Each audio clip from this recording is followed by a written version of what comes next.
اب وظائف کرتے کرتے تھک جاتے ہیں، کام نہیں ہوتا، پھر جب رجت ہو جائے تو تعویذ بھی اثر نہیں کرتا۔ بڑی بات یہ ہوتی ہے، یاد رکھیے گا کہ جو فرمان مصطفیٰ ہو، زمین آسماں ہو سکتی ہے، آسماں زمین ہو سکتا ہے، لیکن میرے نبی کا فرمان کبھی بھی جھوٹا نہیں ہو سکتا، کبھی بھی جھوٹا نہیں ہو سکتا، ہمیشہ حق پر مبنی رہے گا۔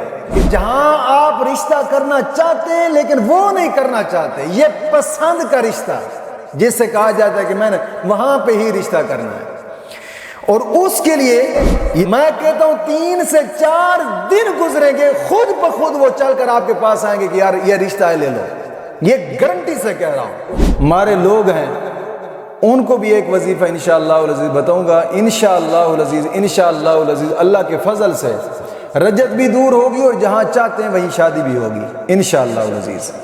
سلام ہو ان قندیلوں اور روشن چراغوں پر، سلام ہو ان آنکھوں پر جو بیدار رہتی ہیں، سلام ہو ان آنکھوں پر جو بہتی رہتی ہیں، سلام ہو ان محرابوں پر جو روشن اور منور رہتے ہیں، سلام ہو قطرہ قطرہ بن کر گرنے والے آنسوؤں پر، سلام ہو سوختہ دلوں سے نکلنے والی آہوں پر، سلام ہو دکھی دلوں کی دھڑکن پر۔ الہی ہمیں بھی ان لوگوں میں شامل فرما جن کے روزے اور نمازیں تو نے قبول فرمائی ہیں، اور جن کی برائیوں کو تو نے نیکیوں میں بدل دیا، اور جنہیں تو نے اپنی رحمت سے جنت میں داخل فرما دیا اور ان کے مراتب بلند فرمائے۔ الہی جو ہمارے سننے والے ہیں ان سب کی مشکلات دور فرما، سب کی دلی جائز نیک حاجات پوری فرما، آمین آمین یا رب العالمین۔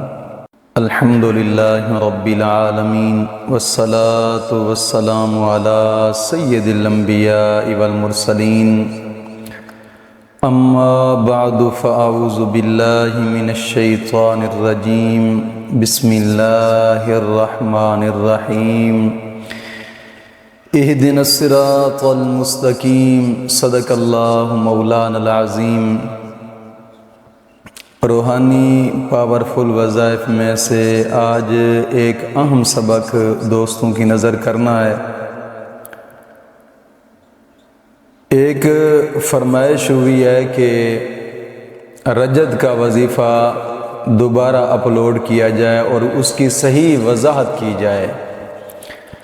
آج میں ان دوستوں کی فرمائش پر یہ ویڈیو دوبارہ بھیج رہا ہوں، اور آج کی اس ویڈیو کے اندر ایک تو رجت کی وضاحت کروں گا کہ رجت کیا ہوتی ہے اور رجت کی کتنی قسمیں ہوتی ہیں، اور لوگ رجت کا شکار کیوں ہو جاتے ہیں، اور پھر اس کے بعد انشاءاللہ العزیز 3 وظیفے بھی بتاؤں گا، خصوصاً شادی کے لیے اور ان لوگوں کے لیے کہ جو رجت کا شکار ہیں، خصوصاً ان لوگوں کے لیے۔ ان تینوں میں سے جو آپ کو وظیفہ بہتر لگے آپ وہی وظیفہ کر لیں، انشاءاللہ العزیز کامیابی حاصل ہوگی۔ سب سے پہلی بات یہ ہے دوستو کہ رجت کیا ہے، رجت کیوں ہوتی ہے، اس کی حقیقت کیا ہے۔ ایک بات ذہن میں ضرور رکھیے گا کہ اکثر لوگ کتابوں اور رسالوں سے عمل پڑھ کر پھر چلے شروع کر دیتے ہیں، یا پھر کتابوں سے رسالوں سے عمل پڑھ کر لوگوں کو بتانا شروع کر دیتے ہیں جن کے اندر اپنے اندر خود کوئی نہیں ہوتا، اور پھر جس کا نتیجہ یہ نکلتا ہے کہ کثرت سے لوگ جناب علی اس عمل کی الٹ اثرات کے خوفناک شکار ہو جاتے ہیں۔ میری اپنی ذاتی رائے جہاں تک یہ ہے کہ اگر کوئی بھی آپ عمل کرنا چاہیں تو اس عمل کی بغیر اجازت عامل کے اس عمل کو نہ کیا جائے، کیونکہ اس میں جناب علی رجت ہو جاتی ہے، اور پھر جب انسان رجت کا شکار ہو جاتا ہے تو پھر اس کا حل نہیں ہوتا، بڑی مشکل سے حل اس کا نکلتا ہے۔ میں آج ایک وظیفہ ایسا بتاؤں گا کہ انشاءاللہ العزیز رجت کا بھی یہ حل ہوگا، اور رجت کے جناب علی جو ہمارے لوگ ہیں ان کو بھی ایک وظیفہ انشاءاللہ العزیز بتاؤں گا، انشاءاللہ العزیز، انشاءاللہ العزیز اللہ کے فضل سے رجت بھی دور ہوگی اور جہاں چاہتے ہیں وہیں شادی بھی ہوگی انشاءاللہ العزیز۔ تو سب سے دوسری بات یہ ہے دوستو کہ جب کسی عمل کی رجت ہو جائے تو پھر انسان جتنے بھی وظیفے کرتا رہتا ہے کوئی وظیفہ بھی اثر نہیں کرتا، اور پھر ہم یہ لگ جاتے ہیں کہ یار پتہ نہیں وظیفے اثر کیوں نہیں کرتے، ہو سکتا ہے کہ یار یہ چینل ہی فیک ہو، کیونکہ کئی لوگ ایسے ہیں الحمدللہ تحریک تحفظ اسلام چینل سے ایسے لوگوں کو فائدہ ہوا ہے نا کہ جنہوں نے مجھے کال کی اور مجھے کہا کہ مفتی صاحب ہماری زندگی گزر چکی ہے، ادھر کے وظائف کیے، ادھر کے وظائف کیے، ادھر کے وظائف کیے، کبھی کوئی اثر نہیں ہوا۔ الحمدللہ آپ نے جو وظیفہ بتایا ہے اور ہم نے کیا ہے ان مکمل شرائط کے ساتھ، الحمدللہ الحمدللہ اللہ رب العزت نے کامیابی عطا فرمائی ہے اور دل خوش ہوتا ہے، چلو مسلمانوں میں سے کسی کو تو فائدہ ہوا ہے۔ تو دوستو رجت کے معاملات میں یہ ایک خاص بات یہ بھی ہوتی ہے کہ عموماً لوگ جو وظیفہ دیکھتے ہیں نیٹ کی دنیا پہ یا پھر کسی سے دیکھا اس کی شرائط کو جانے بغیر کرنا شروع کر دیا، یا پھر وظیفہ کسی ایسے آدمی کا کر ڈالا ہے کہ جو خود کامل نہیں ہے، لٹیرا ہے جو خود کامل نہیں ہے، یا پھر وظیفہ کسی ایسے آدمی کا کیا ہے کہ جناب علی جس نے بتایا اس کو خود کو بھی شرائط کا پتہ نہیں ہے، اب کر تو ڈالا ہے، بتا تو دیا ہے وظیفہ، لیکن جب وظیفہ بتایا ہے خود اپنا بھی جناب علی تبعی کی ہے اور دوسرے کی بھی تبعی کی ہے۔ تو دوستو کئی لوگ ایسے ہم نے خود دیکھے ہیں کہ جو لوگ وظائف کرتے کرتے حقیقت حال یہ ہے کہ وہ پاگل ہو چکے ہیں۔ کیوں؟ صرف وظائف کی شرائط ان میں جو الٹ تاثرات ہوئے انہی وجوہات سے پاگل ہو چکے، ڈپریشن کے جناب علی مریض ہو چکے، سوچو بچار میں لگے رہتے ہیں بھی اب پتہ نہیں کیا ہوتا ہے کیا ہوگا۔ تو دوستو یہ معاملات جتنے بھی ہوئے ہیں یہ سبھی انہی لوگوں کی وجوہات ہیں کہ جو بغیر سوچے سمجھے وظیفہ بتا دیا، وظیفہ کر ڈالا، کہیں سے ملا وظیفہ شروع کر دیا، رجت کے شکار ہو گئے۔ ان میں سے کئی اقسام ایسی ہیں لیکن میں 6 لوگوں کی وضاحت کرتا ہوں کہ کئی لوگ ایسے ہوتے ہیں کہ وظیفہ کرتے ہیں اور وظیفہ کرتے کرتے اچانک طور پہ کوئی ایسی وجوہات پیش آ گئی ہیں کہ وظیفے کو چھوڑ دیا اور اپنے کام کی طرف چلے گئے اور وظیفے کا وہیں پہ ناغہ ہو گیا۔ شرائط میں سے پہلے بھی چھوڑ دیا تھا یا شرائط پر عمل نہیں کیا تھا یا شرائط پر عمل کیا ہے تب بھی چھوڑ دیا ہے، اس رجت ہو جاتی ہے۔ یہ پہلی قسم کے لوگ ہیں جو وظیفہ کرتے کرتے کسی وجوہات سے جناب علی وظیفے کو چھوڑ دیا۔ اور دوسری وجہ یہ ہے کہ کچھ لوگ ڈرپوک ہوتے ہیں، بزدل ہوتے ہیں کہ ڈر پیدا ہو جاتے ہیں ان کے اندر، یار پتہ نہیں ہمارے ساتھ کیا کرنا ہے، جنات نے موکلات نے کیا کرنا ہے ہمارے ساتھ، لوگ ڈراتے ہیں اس طرح کے ڈرپوک اور بزدل لوگ وظیفہ کرتے ہی درمیان میں چھوڑ گئے، تھوڑا سا کہیں سے کوئی جھلک ملی چھوڑ دیا وظیفے۔ حالانکہ جو جنات ہوتے ہیں یہ کوئی اتنی طاقت والی نہیں ہوتی مخلوق، اتنی کمزور مخلوقات ہوتی ہے۔ حقیقت حال میں بتا رہا ہوں کہ اگر ایک تھپڑ لگ جائے نا تو 10 دن نہیں اٹھ سکے گی۔ یہ جنات اتنی کمزور مخلوق ہوتی ہے۔ حالانکہ میرے اپنے اس مدرسے کے اندر بھی شروعات میں پہلے سال میں ایسا معاملہ ہوا تھا کہ طلباء کے ساتھ کچھ جنات نے چھیڑ چھاڑ کی اور خود بالکل آنکھوں کے سامنے آئے۔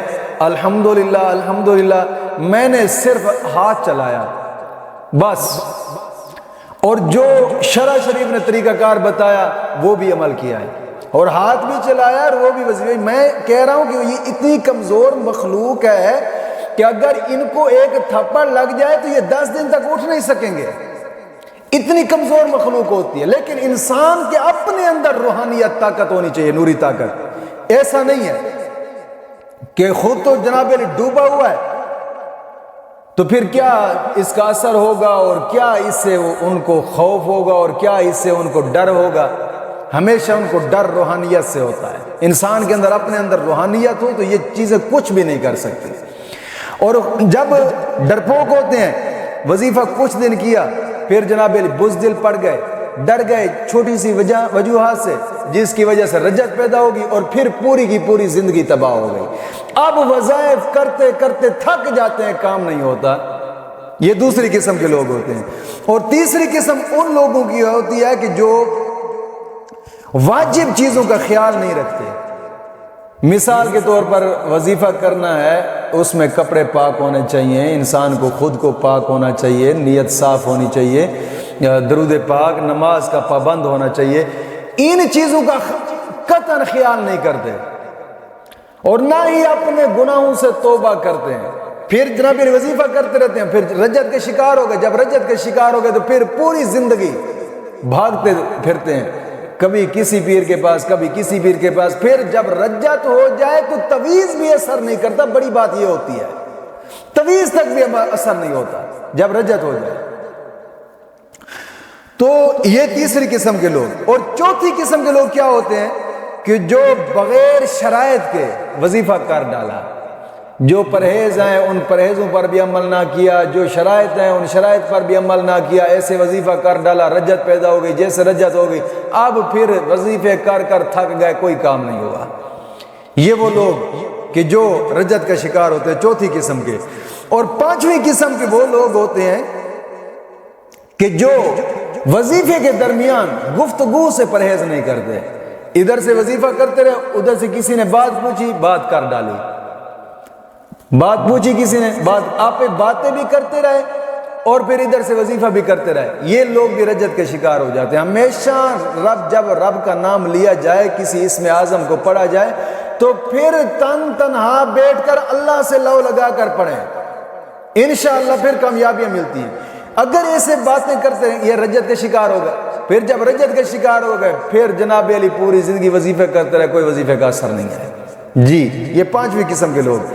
اور چھٹی قسم کے لوگ ان خواتین ہے کہ جو ایام جو خاص ہوتے ہیں ان حالتوں میں بھی وہ وظیفے کرتی رہتی ہیں۔ حالانکہ کچھ وظائف ایسے ہوتے ہیں ذکر اذکار کہ جو انسان کر سکتا ہے، لیکن کچھ ایسے وظائف ہوتے ہیں کہ جو ان حالتوں میں بھی نہیں کر سکتے۔ جی ان حالتوں میں بھی وہ وظائف نہیں کر سکتے، کچھ وظائف ایسے ہوتے ہیں۔ پھر جناب وہ کسی قسم کا لحاظ نہیں رکھتی، ان دنوں میں کرتی رہتی ہیں، پھر یہ بھی رجت کا شکار ہو جاتی ہیں۔ اور جب دل چاہا عمل شروع کر دیا، جب دل چاہا اسے چھوڑ دیا، سخت ترین رجت کا شکار یہ لوگ ہو گئے۔ یعنی یہ تقریباً رجت کی 147 قسمیں ہیں کہ جن وجوہات سے انسان رجت کا شکار ہو جاتا ہے۔ اور جو میں وظائف کے اندر شرائط بتاتا ہوں، الحمدللہ 147 اقسام کو یہ ایک جامع ہوتی ہیں۔ جو انسان ان پر عمل کر لے کسی قسم کی رجت کا کوئی خوف نہیں ہوتا۔ اس لیے میں ہر وظیفے میں جو شرائط بتاتا ہوں ان شرائط پر خصوصاً دھیان دیا جائے اور خصوصاً ان شرائط پر عمل کر کے پھر جناب علی اس وظیفے کو کیا جائے تاکہ رجت سے بھی بچ سکے اور جناب علی جو ہمارا مقصد ہے اس میں بھی کامیابی حاصل ہو سکے۔ اور پھر رجت کا یہ تو ہو گیا نا کہ انسان روحانی طور پہ مفلوج ہو جاتا ہے، اور کچھ راستے ایسے ہیں کہ جہاں انسان رجت کا جسمانی طور پہ شکار ہو جاتا ہے۔ جی جسمانی طور پہ جب شکار ہو جاتا ہے تو وہ کیا ہوتا ہے کہ جب وظیفہ کرتا ہے سر میں درد، جسم میں درد، سر بھارا بھارا، جسم بھارا بھارا، چچڑا پن اس کے اندر پیدا ہو گیا، یہ رجت کا شکار ہے، یہ بھی رجت کی علامت ہے۔ اور دوسری علامت کیا ہوتی ہے کہ رجت کا مریض جب وظیفہ کرتا ہے جمائی آنے شروع ہو جاتی ہے، جمائیاں، جب جمائیں آنا شروع ہو جاتی ہیں تو پھر آنکھوں سے آنسوں، نیند آنی شروع ہو گئی وظیفہ کرتے ہوئے، سمجھ لو کہ یہ رجت کا شکار ہے۔ اور تیسری قسم کاروبار کرتا ہے تو بلا وجہ کاروبار میں نقصان، دکان پہ جا کر بیٹھتا ہے کوئی گاہک ہی نہیں آتا، اور یا کاروبار گاہک آ بھی جائیں، نظام آگے چل بھی جائے کاروبار کا، اس میں نقصان ہو گیا، بلا وجہ نقصانات کا ہو جانا۔ یہ جسمانی اور مالی طور پہ جو نقصان انسان کے ہوتے ہیں۔ اور تیسری چیز، کاروبار میں بلا وجہ نقصانات اور چڑچڑا پن یہ شروع ہو جاتا ہے۔ اور چوتھی چیز یہ ہوتی ہے کہ خاندان میں کسی فرد سے بھی ملتے وقت گھبراہٹ پیدا ہو جاتی ہے، دل کرتا ہے میں ان کو دیکھوں بھی نہیں، یعنی اس طرح کی ایک معاملات پیدا ہو جاتے ہیں۔ اور پھر جناب علی رب کے راستے عبادات میں دل نہیں لگتا، جی نہیں کرتا کہ قرآن پڑھوں، دل نہیں کرتا کہ نوافل پڑھوں، دل نہیں کرتا نماز پڑھنے کو، دل نہیں کرتا جناب علی نوافل پڑھنے کو، دل نہیں کرتا کوئی نیکی کا کام کرنے کو، یہ سب رجت کے شکار ہے۔ جب ایسے معاملات ہو جائیں تو سمجھ لیں کہ یہ انسان رجت کا شکار ہو چکا ہے۔ اور پانچویں علامت رجت کی یہ ہوتی ہے کہ بے جا خوف مسلط ہو جاتا ہے۔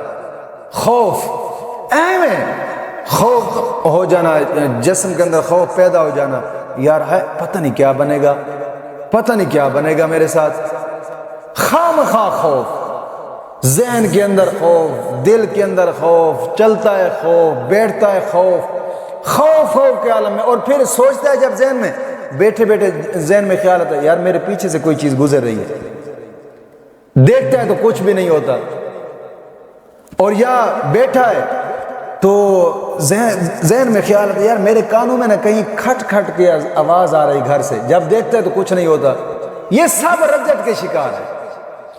رجت ایک ایسی چیز ہوتی ہے کہ جب تم ایسے وظائف کو کرو گے تو ہمیشہ پوری زندگی میں روحانی طور پہ بھی مفلوج ہو جاؤ گے اور جسمانی طور پہ بھی مفلوج ہو جاؤ گے۔ رجت، اب پھر رجت کے حل کی طرف ہم نہیں آتے بلکہ وہاں اسی کی طرف چل پڑتے ہیں کہ وظائف کرنے میں یار یہ دن ادھر ضائع نہ ہوں بلکہ آگے وظیفہ کر لیں۔ جب پہلے رجت کا حل ہی نہیں کریں گے تو پھر وظائف کہاں سے اثر کریں گے؟ یہ تو ایسے ہی ایک مثال بن جائے گی کہ کوئی مریض جاتا ہے کسی ڈاکٹر کے پاس اور جناب علی اس مریض کو تو بخار ہے، لیکن ڈاکٹر کہتا ہے جناب علی پیٹ درد کی جو دوائی ہے وہ بہت اعلیٰ ہے، اور مریض کہتا ہے مجھے یہی بھی دے دے، یہی دے دے، بخار کی چھوڑو، جو مرض ہے اس کا علاج کیا جائے۔ جب پیٹ درد کی دوائی کھائے گا تو کہاں سے اس کو سکون ملے گا؟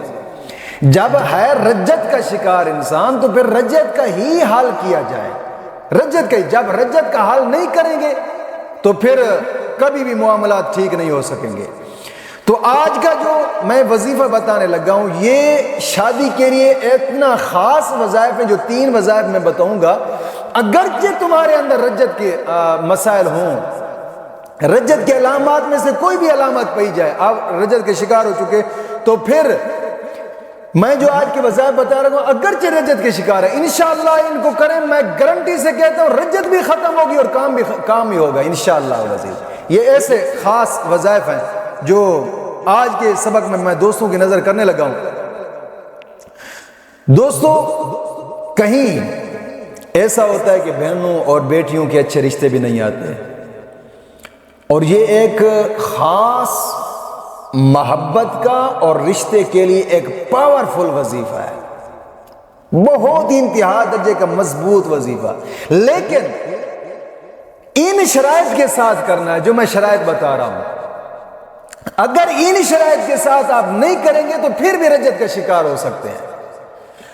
وہ شرائط کیا ہیں؟ سب سے پہلے نماز کی پابندی لازمی ہے، اور ہر نماز کے بعد 11 مرتبہ کلمہ طیبہ اور 11 مرتبہ درود پاک، یہ اشیاء ضروری ہے۔ اور نماز بھی رب کی رضا کے لیے پڑھیں، ایسے نہیں ہے کہ جناب ہم نے وظیفہ کرنا ہے تو نماز پڑھنی ہے، جی دنیا کا مطلب ہے، رب کے ساتھ دنیا کا مطلب نہیں رکھا جاتا۔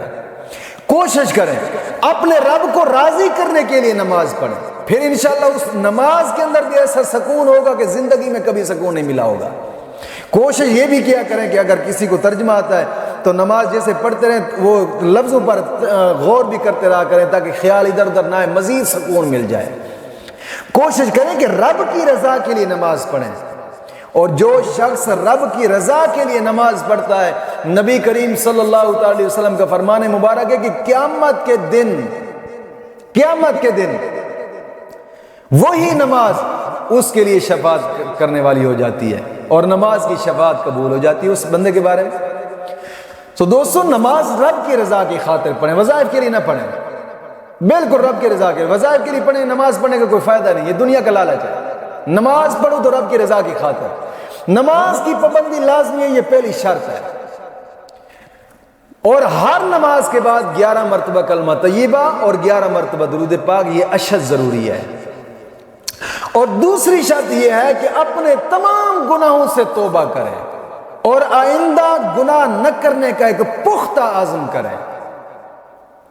دوستو، گناہوں سے جب انسان توبہ کرتا ہے، اللہ فرماتا ہے وَتُوبُوا إِلَى اللَّهِ جَمِيعًا أَيُّهَا الْمُؤْمِنُونَ لَعَلَّكُمْ تُفْلِحُونَ۔ لوگو، کامیابی چاہتے ہو تو اپنے گناہوں سے توبہ کرو اور توبۃ نصوحا کرو۔